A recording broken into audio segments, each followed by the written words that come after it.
Hello, good afternoon. Welcome to Learning History Academy. कैसे हैं आप लोग? आई होप कि आपकी स्टडी अच्छी चल रही है, डेली क्लासेस आप कर रहे हैं, मुझे अच्छा लग रहा है। ठीक है, आज का हमारा जो टॉपिक रहेगा वो रहेगा बाबा गुरु नानक। तो इससे पहले हमने जो पढ़ा था वो कबीर के बारे में पढ़ा था। कबीर और बाबा गुरु नानक में क्या डिफरेंसेस थे, इनके विचार कैसे मिलते थे, इसके बारे में हम चर्चा करेंगे। जिस बच्चे ने पिछली क्लास नहीं देखी है, जिसमें मैंने कबीर के बारे में बताया था, वहां से काफी क्वेश्चंस बनते हैं। देखिए, सीटेट वालों के लिए काफी क्वेश्चंस बनेंगे। एनसीईआरटी जो टॉपिक्स मैं लेकर आ रही हूँ आपके लिए, यहाँ से 101% क्वेश्चंस आपके देखने को मिलेंगे। ठीक है, चलिए क्लास करते हैं हम अपनी स्टार्ट।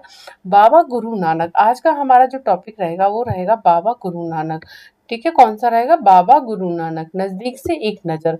तो नजदीक से एक नजर का मतलब ये होता है कि कुछ खास खास जो इनसे रिलेटेड पॉइंट हैं, कि इनका जन्म कहाँ हुआ, ये किस विचारधारा को अपनाते हैं, किस भगवान को अपनाते हैं, इन्होंने किस तरीके से भक्ति परंपरा की शुरुआत की, कुछ ऐसे ही नज़दीक से हम पॉइंट्स देखेंगे। बाकी तो बहुत कुछ होता है इनके बारे में पढ़ने के लिए। वेरी इंपॉर्टेंट जो पॉइंट्स होते हैं हम उनको देखेंगे आज। ठीक है, तो कबीर की अपेक्षा बाबा गुरु नानक 1469 1539 से 1469 से लेकर 1539 के बारे में हम बात करेंगे। बाबा गुरु नानक, ठीक है, बाबा गुरु नानक के बारे में हम कहीं अधिक जानते हैं। क्या जानते हैं? कबीर की अपेक्षा बाबा गुरु नानक के बारे में हम कहीं अधिक जानते हैं। मतलब कबीर के बारे में ऐसी बात यहाँ क्यों कही गई है? कबीर की अपेक्षा, अपेक्षा वर्ड यहाँ पर क्यों लगाया गया है?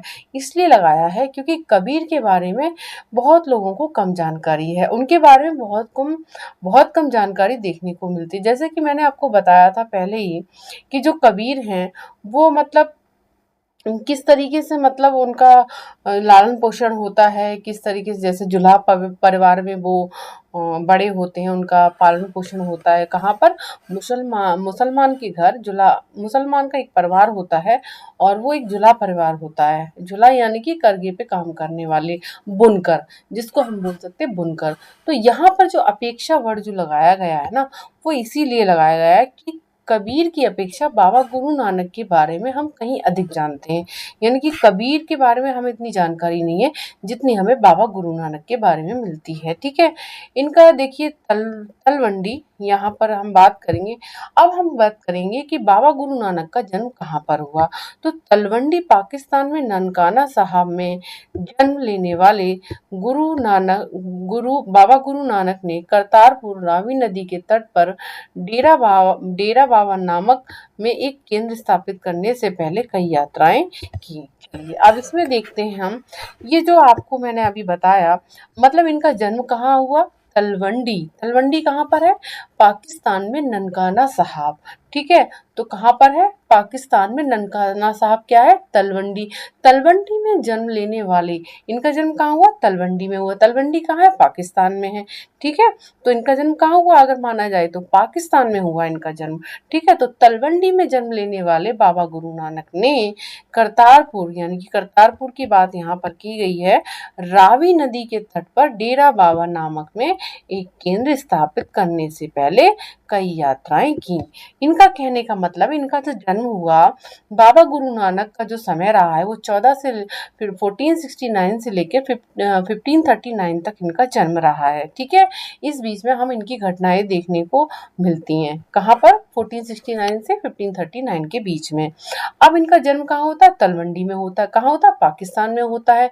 राइट। अब रावी नदी के तट पर डेरा बाबा नामक जो एक केंद्र स्थापित किया, इन्होंने क्या किया? रावी नदी के तट पर एक केंद्र स्थापित किया, डेरा बाबा नानक। ठीक है, कौन सा? डेरा बाबा नामक एक केंद्र स्थापित किया। कहाँ पर? करतारपुर। करतारपुर कहाँ पर है? रावी नदी के तट पर डेरा बाबा नानक। करतारपुर कहाँ? करतारपुर में एक केंद्र स्थापित किया, है ना। करतारपुर कहाँ है? रावी नदी के तट पर। तो वहां एक इन्होंने केंद्र स्थापित किया। कहाँ? किसने? गुरु नानक देव ने। ठीक है, और उससे पहले, केंद्र स्थापित करने से पहले इन्होंने कई सारी यात्राएं की। उन्होंने अपने अनुयायियों के लिए करतारपुर में एक नियमित उपासना पद्धति बनाई। आप सभी को पता है अनुयायी का मतलब क्या होता है।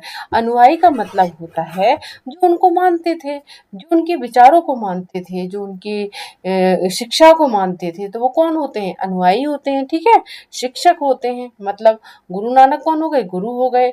और अनुयायी कौन हो गए? जो मतलब उनको मानते थे, ठीक है। जैसे कि छात्र, जैसे एक टीचर होता है ना, टीचर को मानने वाले, जो टीचर की विचारधाराओं को मानते हैं उनको, तो कौन होते हैं? वो छात्र होते हैं। उसी तरीके से बाबा गुरु नानक जो थे, उनके अनुयायियों के लिए करतारपुर में एक नियमित उपासना पद्धति बनाई गई। किसके लिए? अनुयायियों के लिए। क्यों बनाई गई? क्योंकि वो उनके विचारों को माने और उनका प्रसार करें, ठीक है, जिसके अंतर्गत उन्हीं के शब्दों, भजनों को गाया जाता था। मतलब अनुयायी क्या करते थे?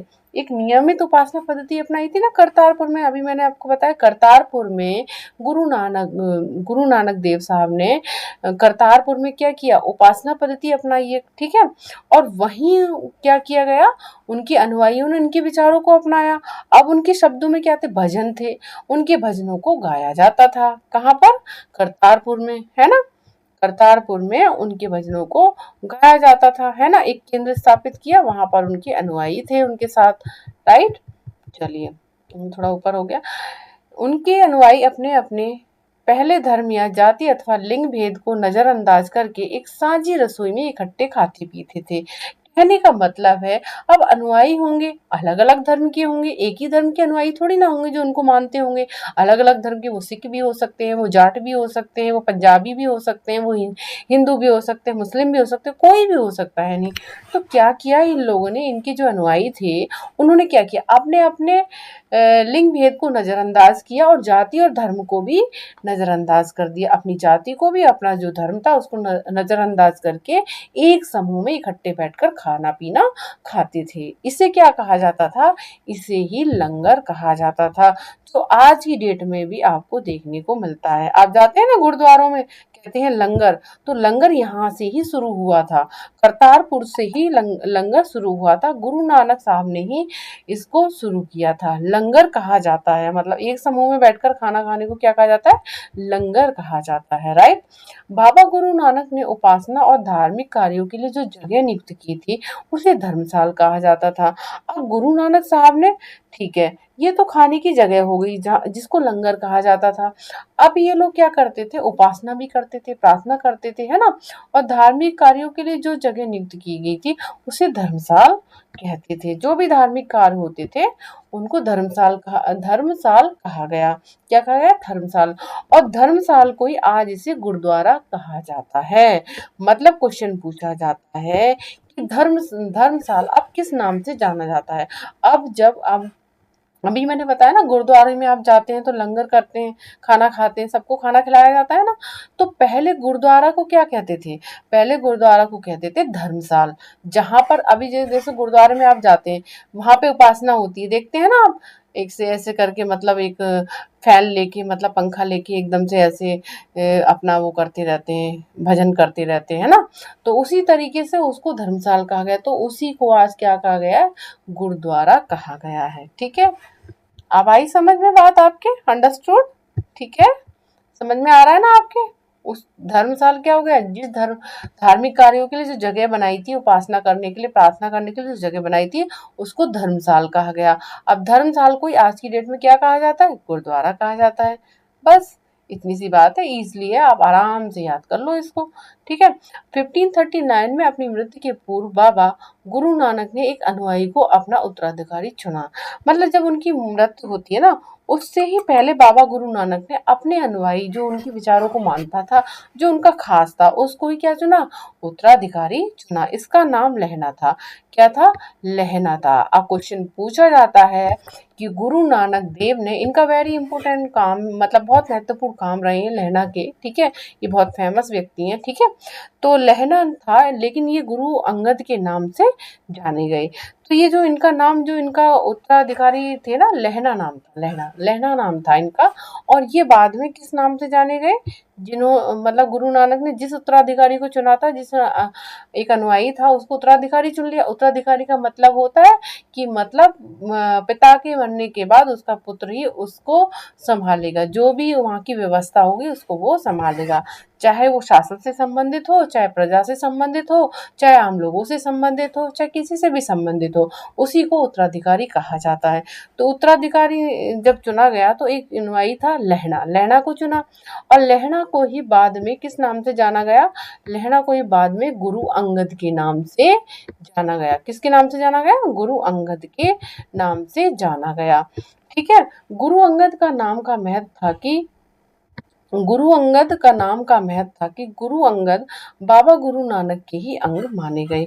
गुरु अंगद नाम क्यों दे दिया, गुरु तो गुरु नानक साहब हो गए और अंगद इनके अंग, तो इसीलिए इनका नाम, आप ऐसे ट्रिक से भी देखो इतने अच्छे से याद कर सकते हैं, इसीलिए इनका नाम, लहणा का नाम गुरु अंगद रख दिया गया। ठीक है, तो बात आई समझ में आपको, इसीलिए इनका नाम लहणा से गुरु अंगद हो गया। गुरु अंगद ने बाबा गुरु नानक की रचनाओं का संग्रह किया और उस संग्रह में अपनी कृतियां भी जोड़ दी। मतलब उनकी रचनाएं थी, गुरु नानक की जो रचनाएं थी उनको इकट्ठा किया, उनको संग्रह किया, उनको बनाया। ठीक है, जैसे ये देखो, ये यहाँ पे दे रखी है ना, एक प्रतिलिपि दे रखी है यहाँ पे, इसको संग्रह किया, ठीक है, इकट्ठा किया और उसमें अपनी कृतियां भी जोड़ दी, जो उनकी अपनी कृतियां थी उनको भी, जो उनके विचार थे कुछ भी उनको भी जोड़ दिया। संग्रह एक नई लिपि गुरुमुखी में लिखा गया। अब जब संग्रह किया गया था, जब उनकी रचनाएं थी अलग अलग गुरु नानक देव की, तो इन रचनाओं का संग्रह किया, तो इन सब रचनाओं को इकट्ठा करके एक नई लिपि बना दी गई गुरुमुखी। क्या बोले गया उसको, लिपि थी गुरुमुखी में लिखा गया। मतलब संग्रह की गई जितनी भी रचनाएं थी वो सारी रचनाएं किसमें मिलती हैं, लिपि गुरुमुखी में मिली। ठीक है, गुरु अंगद के 3 उत्तराधिकारियों ने भी अपनी रचनाएं नानक के नाम से लिखी। अब गुरु अंगद के अगले 3 उत्तराधिकारी भी हुए, उन्होंने भी अपनी रचनाएं किसके नाम से लिखी, नानक के नाम से लिखी। कितने हुए, गुरु अंगद के 3 उत्तराधिकारी। अभी गुरु नानक के उत्तराधिकारी कौन हुए, गुरु अंगद हुए। फिर गुरु अंगद के बाद 3 उत्तराधिकारी आए, उनके तो जो 3 उत्तराधिकारी उनके आए गुरु अंगद के, लहरा के 3 उत्तराधिकारी आए सॉरी उन्होंने भी अपनी रचनाएं नानक के नाम से लिखी। राइट, समझ में आया। इन सभी का संग्रह गुरु अर्जुन ने क्या किया, इन सभी का संग्रह गुरु अर्जुन ने 1604 में किया, 1604 में किया। इस संग्रह में शेख फरीद, संत मही, अब इस संग्रह में शेख फरीद, संत कबीर, भागवत नामदेव और गुरु तेग बहादुर और सूफी जैसे संतों और गुरुओं की वाणी जोड़ी गई। कहने का मतलब है, अब ये गुरुमुखी तो लिखी गई थी अंगद के समय में, ठीक है, और फिर आगे हुए गुरु अंगद के 3 उत्तराधिकारी, उन्होंने भी अपनी रचनाएं नानक के नाम से लिखी। अब इन सभी रचनाओं को संग्रह करके अब क्या किया, गुरु अर्जुन देव ने क्या किया, अगले जो थे, तो गुरु अर्जुन ने क्या किया, 1604 में इस संग्रह में क्या किया, शेख फरीद, संत कबीर, भगत नामदेव और गुरु तेग बहादुर जैसे सूफी संतों और गुरुओं की वाणी जोड़ दी। मतलब जितनी भी रचनाएं चली आ रही थी उनका एक संग्रह कर दिया, किसने कर दिया, गुरु अर्जुन ने 1604 में। और इस संग्रह में किस किस की वाणियों को जोड़ा उन्होंने, शेख फरीद, संत कबीर, भगत नामदेव, गुरु तेग बहादुर और सूफी और संतों और गुरुओं की वाणी जोड़ दी गई। सूफियों की भी जोड़ी, संतों की भी जोड़ी और गुरुओं की वाणी भी जोड़ दी। खास काम इन्होंने करा कि गुरु अर्जुन देव ने। ठीक है, 1706 में इस बृहत संग्रह को गुरु तेग बहादुर के पुत्र व उत्तराधिकारी गुरु गोविंद सिंह ने प्रमाणित किया। अब क्वेश्चन यहाँ पे भी बन जाता है कि गुरु तेग बहादुर एक जो इसमें थे, तो गुरु तेग बहादुर के पुत्र कौन हुए, गुरु गोविंद सिंह हुए। कौन हुए, गुरु गोविंद सिंह हुए। कौन हुए, गुरु गोविंद सिंह हुए। ठीक है, कौन हुए, गुरु गोविंद सिंह हुए। किसके पुत्र थे, गुरु तेग बहादुर के पुत्र। ठीक है, तो इनके उत्तराधिकारी कौन हुए, गुरु गोविंद सिंह हुए। आज इस संग्रह को सिखों के पवित्र ग्रंथ गुरु ग्रंथ साहब के रूप में जाना जाता है। अब इन सभी संग्रह को क्या किया गया, इकट्ठा करके और फिर क्या किया गया, सिखों के पवित्र ग्रंथ गुरु ग्रंथ साहब के रूप में जाना गया। ठीक है, समझ में आई आपके पास, सिखों के पवित्र ग्रंथ गुरु ग्रंथ साहब के रूप में जाना गया। 16वीं शताब्दी में बाबा गुरु नानक के उत्तराधिकारियों के नेतृत्व में उनके अनुयायियों की संख्या का विस्तार हुआ। उनके अनुयायियों की संख्या का विस्तार कब हुआ? 16वीं शताब्दी में। तो कहने का मतलब है 16वीं शताब्दी में आते आते बहुत प्रचार प्रसार होने लगा। ठीक है, ये अनुयायी कई जातियों के थे, परंतु इनमें व्यापारी और कृषक और शिल्पकार ज्यादा थे। क्वेश्चन पूछा जाता है कि कई जातियां थी इनमें, तो इन जातियों में कौन कौन थे? सबसे ज्यादा व्यापारी, कृषक और शिल्पकार थे इनके अनुयायी में, जो इनके विचारों को मानते थे। ठीक है, जो इनकी जो पवित्र ग्रंथ थे उनको मानते थे। इसकी वजह यह हो सकती है कि बाबा गुरु नानक इस बात पर बल दिया करते थे कि उनके अनुयायी गृहस्थ हों और उपयोगी व उत्पादक पेशों से जुड़े। मतलब कि गुरु नानक किस बात पर जोर देते थे? वो ये थोड़ी ना कि मतलब वो एक बहुत अच्छी चीज पर जोर देते थे। किस पर? कि उनके अनुयायी है ना ग्रस्त हो, मतलब गृहस्थी को संभाले अच्छे से। ठीक है, और उत्पादक पेशों से जुड़े। ठीक है, तो इसीलिए इनके जो अनुयायी थे व्यापारी थे, कृषक थे, शिल्पकार थे। ठीक है, व्यापारी क्या बिजनेस करते थे। ठीक है, तो ऐसे अनुयायी थे इनके सबसे ज्यादा। अनुयायियों से यह आशा भी की जाती थी कि वे नए समुदाय के सामान्य कोष में योगदान दें। कोष में योगदान का मतलब है जो उनकी इकोनॉमिक कंडीशन थी उसमें भी हेल्प करें ये लोग। 17वीं शताब्दी के प्रारंभ से केंद्रीय गुरुद्वारा हरमंदिर साहिब स्वर्ण मंदिर के आसपास रामदासपुर शहर अमृतसर विकसित होने लगा। अब देखिए 17वीं शताब्दी में क्या हो, 17वीं शताब्दी में मैंने देखा ना कि बहुत ज्यादा प्रचार प्रसार होने लगा। तो क्या होने लगा? 17वीं शताब्दी के प्रारंभ से ही गुरुद्वारा, एक मिनट इसको हाईलाइट करती हूँ आपको इससे पता चलेगा। 17वीं शताब्दी के प्रारंभ से ही केंद्रीय गुरुद्वारा हरमंदिर साहिब, इसी को ही स्वर्ण मंदिर बोला जाता है। किसको? गुरुद्वारा हरमंदिर साहिब को ही स्वर्ण मंदिर बोला जाता है। ठीक है, कि आसपास क्या था? रामदासपुर शहर था और उसको क्या बोला गया? अमृतसर।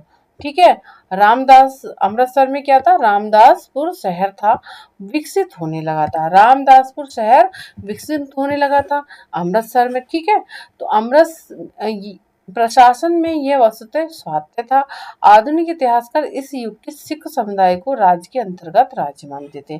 मतलब जो आधुनिक इतिहासकार थे ना, हमारे हिस्टोरियन थे, वो क्या कहते थे? इस युग के सिख समुदाय के राज्य के अंतर्गत राज्य मानते थे।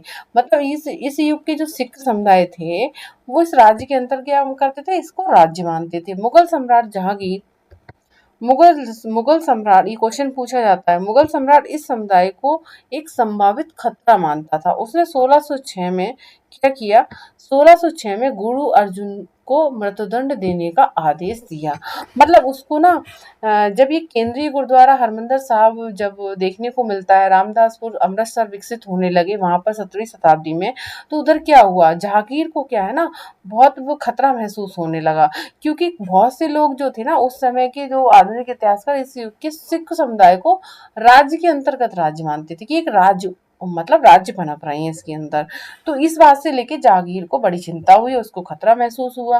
तो उसने क्या किया कि यही क्वेश्चन पूछा जाता है कि गुरु अर्जुन को मृत्युदंड देने का आदेश किसने दिया था?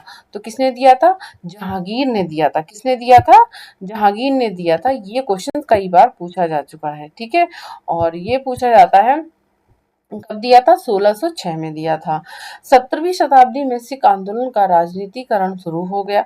क्या हो गया? राजनीतिकरण शुरू हो गया, जिसका दूरगामी परिणाम यह हुआ कि 1699 में गुरु गोविंद सिंह ने खालसा की संस्था का निर्माण किया। अब देखो वेरी इंपॉर्टेंट क्वेश्चन यहाँ से देखो, कितने सारे क्वेश्चन यहाँ से बन रहे हैं सीटेट वालों के लिए, ध्यान रखिएगा। बहुत सारे क्वेश्चन यहाँ से बन रहे हैं आपके। ठीक है, तो वेरी इंपॉर्टेंट क्वेश्चन है और ये सारे क्वेश्चन आ चुके हैं एग्जाम में। 1699 में गुरु गोविंद सिंह ने खालसा की संस्था का निर्माण किया। अब खालसा की संस्था का निर्माण किसने किया? गुरु गोविंद सिंह ने किया। खालसा पद के नाम से जाना जाने वाला सिख समुदाय अब एक राजनीतिक सत्ता बन गया। खालसा पंथ से जाने वाला एक समुदाय था, तो उसको क्या जाना जाने लगा? राजनीतिक सत्ता का वो अधिकारी हो गए, यानी कि राजनीतिक सत्ता उस बन गई वो। ठीक है, खालसा पंथ। ठीक है, जो गुरु गोविंद सिंह ने इसका निर्माण किया था, इस संस्था का, किसका? खालसा पंथ का। ठीक है, 16वीं और 17वीं शताब्दी की बदलती हुई ऐतिहासिक परिस्थितियों ने सिख आंदोलन के विकास को प्रभावित किया। क्या किया? सिख आंदोलन के विकास को प्रभावित किया। शुरू से ही बाबा गुरु नानक के विचारों का सिख आंदोलन पर गहरा प्रभाव पड़ा। ठीक है, तो ये बात थी। अब देखते हैं आगे और क्या है। उन्होंने एक ईश्वर की उपासना के महत्व पर जोर दिया। ठीक है, उन्होंने आग्रह किया कि जाति, धर्म अथवा लिंग भेद मुक्ति प्राप्ति के लिए कोई मायने नहीं रखते। उनके लिए मुक्ति किसी निष्क्रिय आनंद की स्थिति नहीं है। मतलब ईश्वर की उपासना के महत्व पर तो जोर दिया। उन्होंने आग्रह किया कि जाति, धर्म अथवा लिंग भेद मुक्ति प्राप्ति के लिए कोई मायने नहीं रखते हैं। मुक्ति के लिए क्या नहीं मायने रखते हैं? मुक्ति कैसे नहीं हो सकती? मुक्ति पाने के लिए जरूरी नहीं कि उसका जाति होना जरूरी है, धर्म होना जरूरी है, लिंग भेद होना जरूरी है। ठीक है, उनके लिए मुक्ति किसी निष्क्रिय आनंद की स्थिति नहीं है, बल्कि सक्रिय जीवन व्यतीत करने के साथ साथ सामाजिक प्रतिबद्धता की निरंतर कोशिशों में निहित है।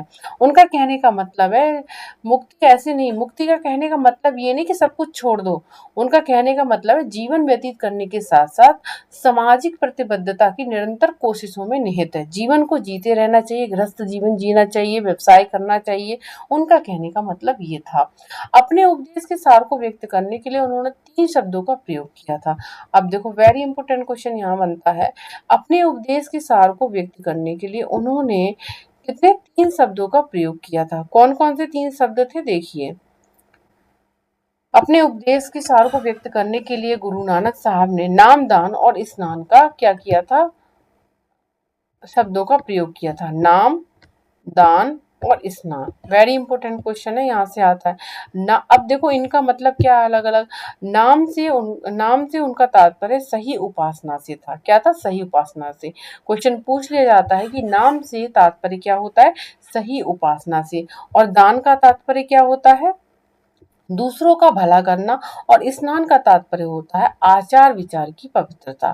ठीक है, तो कहने का मतलब, तीनों का मतलब बताया। नाम से तात्पर्य उपासना, दान का तात्पर्य दूसरों का भला करना, और स्नान का तात्पर्य आचार विचार की पवित्रता। ठीक है, आज उनके उपदेशों को नाम जपना, कीर्तन करना और वंड छंकना के रूप में याद किया जाता होता है ना। देखो, गुरुद्वारों में आप जाते हैं, नाम जपते हैं, जपना चलता है, कीर्तन चलते रहते हैं, कीर्तन करना वंड छकना के रूप में याद किया जाता है। ये अवधारणाएं भी उचित विश्वास और उपासना, ईमानदारी पूर्ण निर्वाह और संसाधनों को मिल बांट कर प्रयोग करना, यानी कि दूसरों की मदद के महत्व को रेखांकित करती हैं। ठीक है, आज भी देखते हैं ना, गुरुद्वारे में आप जाते हैं, सब कुछ चीजें मिलती हैं आज भी आपको। ठीक है, इस तरह बाबा गुरु नानक के समानता के विचारों के सामाजिक राजनीतिक मायने थे। शायद इसी बात से हमें बाबा गुरु नानक और उनके अनुयायी के इतिहास और कबीर, रविदास व दादू जैसे संतों और उनके अनुयायी, जिनके विचार बाबा गुरु नानक के विचारों से काफी करीब थे। किसके? कबीर के, रविदास के और दादू जैसे संतों और उनके अनुयायियों के जो विचार थे, तो क्या थे? बाबा गुरु नानक के विचारों के काफी करीब थे। कि इतिहास में फर्क को समझने में मदद मिलती है। ठीक है, तो ये था हमारा बाबा गुरु नानक के बारे में मैंने आपको बताया। काफी क्वेश्चन यहाँ से बनते हैं। ठीक है, तो चलिए एक बार मैं फिर से रिवाइज करा देती हूँ कि आज हमने क्या क्या पढ़ा है। देखो, बाबा गुरु नानक के बारे में मैंने आपको बताया ना। बाबा गुरु नानक क्या जन्म कब हुआ था? 1469 से 1539 के बीच हुआ था। कहाँ हुआ था? तलवंडी, पाकिस्तान में, नाना साहब के। ठीक है, और इन्होंने क्या किया था? एक केंद्र स्थापित किया था। कब किया था? इससे पहले कई यात्राएं भी ये कर चुके थे। फिर उसके बाद इन्होंने एक केंद्र स्थापित किया था। कहाँ किया था? करतारपुर में किया था। करतारपुर कहाँ है? रावी नदी के तट पर है। ठीक है, एक केंद्र स्थापित किया था। तो केंद्र स्थापित करने का मतलब क्या था? यहाँ पर जो इनके अनुयायी थे वो क्या करते थे? भजनों को गाया करते थे। ठीक है, इनके विचारों को मानते थे। ठीक है, और जो अनुयायी थे वो जाति लिंग भेद को नजरअंदाज करके और इकट्ठे होकर खाना खाया करते थे। ठीक है, साझी रसोई में इकट्ठे होते थे, रसोई में इकट्ठे होकर खाना खाते थे। उसी को लंगर कहा जाता है। अब बात आती है कि धर्मशाल किसको कहा जाता है। गुरु नानक ने उपासना और धार्मिक कार्यों के लिए जो जगह बनाई थी उसको धर्मशाल कहा जाता है। और आज की डेट में ये धर्मशाल ही क्या है? गुरुद्वारा के नाम से जाने जाते हैं। ठीक है, अब इनकी जब मृत्यु होती है गुरु नानक की, तो बाबा गुरु नानक की जब मृत्यु होती है, तो मृत्यु होने से पहले इनका एक खास अनुयायी था। इनका एक खास अनुयायी था जिसका नाम था लहणा। क्या था? लहणा। और लहणा को ही आगे चलकर किस नाम से जाना गया? गुरु अंगद के नाम से जाना गया। यही प्रश्न बनता है कि लहणा को किस नाम से जाना गया? गुरु अंगद के नाम से जाना गया। गुरु का गुरु मतलब हो जाता है और अंगद का मतलब हो जाता है गुरु का अंग। तो इसीलिए इनको गुरु अंगद का नाम से जाना गया। ठीक है, और इन्होंने क्या किया? गुरु नानक की जितनी भी रचनाएं थी, उनको क्या किया, गुरु नानक की जितनी भी रचनाएं थी उनको संग्रहित किया, उनको संग्रहित करने का काम किया इन्होंने, उनको इकट्ठा किया, ठीक है, और इकट्ठा करके और अपनी भी कृतियां उसमें जोड़ दी, और ये एक जो नई लिपि बनती है उसको गुरुमुखी में लिखा गया। किसमें, मतलब क्वेश्चन पूछा जाता है गुरु नानक की रचनाओं को किसमें संग्रहित किया गया था, गुरुमुखी में लिखा गया था। अब उसके बाद क्या होता है, अब हमने पढ़ी गुरु अंगद। अब गुरु अंगद के क्या होते हैं, 3 उत्तराधिकारी होते हैं, और जब 3 उत्तराधिकारी गुरु अंगद के होते हैं तो उन उत्तराधिकारियों ने भी क्या किया, उन्होंने भी रचनाएं लिखी, किसके नाम से, नानक के नाम से लिखी, ठीक है। अब क्वेश्चन आता है कि ये सब रचनाएं जब इकट्ठी हो जाती हैं तो फिर क्या करते हैं, इन सभी का संग्रह क्या होता है, 1604 में आके गुरु अर्जुन ने क्या किया, इनको सबको संग्रहित किया, ठीक है। इनको सबको संग्रहित करने के बाद, इन रचनाओं को संग्रहित करने के बाद इसमें कुछ वाणियां भी जोड़ी, किस किस की वाणी को जोड़ा, शेख फरीद, संत कबीर, भगत नामदेव, गुरु तेग बहादुर जैसे सूफी संतों और गुरुओं की वाणी भी जोड़ी उन्होंने, ठीक है। अब उसके बाद हम क्या देखते हैं, अब उसके जब हमने गुरु तेग बहादुर की भी वाणी इन्होंने जोड़ी, तो एक ये गुरु आए गुरु तेग बहादुर, तो गुरु तेग बहादुर के ही पुत्र कौन थे, गुरु गोविंद सिंह थे। क्वेश्चन पूछा जाता है गुरु तेग बहादुर के पुत्र का नाम क्या था, तो क्या नाम था, गुरु गोविंद सिंह था। गुरु गोविंद सिंह किसके बेटे थे, गुरु तेग बहादुर के, ठीक है। तो उत्तराधिकारी उनको प्रमाणित किया गया गुरु गोविंद सिंह को। तो आज इन संग्रह को सिखों के पवित्र ग्रंथ गुरु ग्रंथ साहब के रूप में जाना जाता है। जो भी इनके पवित्र ग्रंथ थे जो इकट्ठे किए गए थे, इन्हीं को ही हम क्या जानते हैं, इनके विचारों को एकत्रित किया गया था, इनकी रचनाओं को इकट्ठा किया गया था, इसी को ही हम सिखों के पवित्र ग्रंथ गुरु ग्रंथ साहब के रूप में जानते हैं। राइट, इतना समझ में आया।